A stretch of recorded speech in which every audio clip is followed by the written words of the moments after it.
Hello guys, ഇന്ന് നമ്മൾ കണ്ടുകൊണ്ടിരിക്കുന്നത് ധാൽ ലേക്കാണ് കേട്ടോ. കാശ്മീരിലെ ഫ്ലോട്ടിംഗ് മാർക്കറ്റാണ്.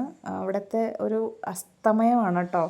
എന്ത് ബ്യൂട്ടിഫുള്ളാണ് കാണാനെന്നറിയാമോ. നമുക്ക് രണ്ട് നേത്രങ്ങൾ പോരാ, അത്ര ഭംഗിയാണ് നമുക്ക് കാണാൻ വേണ്ടിയിട്ട്.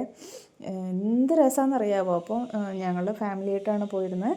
അപ്പോൾ കുട്ടികൾ ഇതാ വെള്ളത്തിൽ കളിക്കണം, കൈയിട്ട് നോക്കണം, ടച്ച് ചെയ്തോട്ടെ എന്നൊക്കെ ചോദിച്ചുകൊണ്ടിരിക്കുകയാണ് കേട്ടോ. അപ്പോൾ ഞങ്ങൾ വഴക്ക് പറഞ്ഞുകൊണ്ടിരിക്കുകയാണ്, കുഞ്ഞുങ്ങളെ അങ്ങനെ ചെയ്യരുത്. എന്നിട്ട് അവരെ ഇതൊക്കെ കാണിച്ചു കൊടുക്കുകയാണ്. അപ്പം വളരെ സന്തോഷം കേട്ടോ. നമ്മുടെയൊക്കെ ചെറിയ പ്രായത്തിൽ ഇങ്ങനെയൊന്നും പോകാൻ പറ്റിയിട്ടില്ലല്ലോ. അപ്പോൾ കുഞ്ഞുങ്ങൾക്കൊക്കെ ഒരു ബ്ലെസ്സിങ് ആണ്. നമ്മളിപ്പോൾ ഇങ്ങനെയുള്ള ഓരോ സ്ഥലങ്ങളൊക്കെ കാണിച്ചു കൊടുക്കും ഒക്കെ ചെയ്യുന്നുണ്ട്. പറയാണ് കേട്ടോ, എത്ര പറഞ്ഞിട്ടും അനുസരിക്കണില്ല.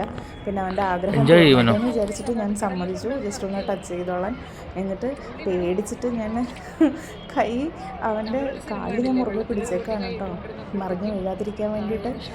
എന്നിട്ട് ഞാൻ അവനോട് കഥ പറഞ്ഞു കൊടുത്തുകൊണ്ടിരിക്കുകയാണ്. ഏതോ ഒരു സിനിമയിൽ ഷാർക്ക് വന്നിട്ട് നമ്മളിങ്ങനെ വെള്ളത്തിൽ കേട്ടുകൊണ്ടിരിക്കുമ്പോൾ കൈ വന്ന് കടിച്ചെടുത്തുകൊണ്ട് പോകും എന്നൊക്കെ. അപ്പോൾ ബേബിയും നമുക്കത് പറയാം കേട്ടോ.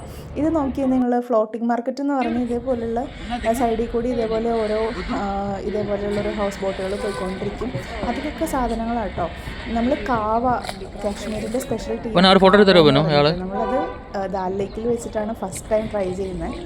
ഇത് ടേസ്റ്റാണെന്ന് അറിയാമോ. പിന്നെ ഹോട്ട് ചോക്ലേറ്റ് ഉണ്ടായിരുന്നു, അത് കുട്ടികൾക്ക് വാങ്ങിച്ചു കൊടുത്തു, അവർക്ക് ഇഷ്ടപ്പെട്ടു.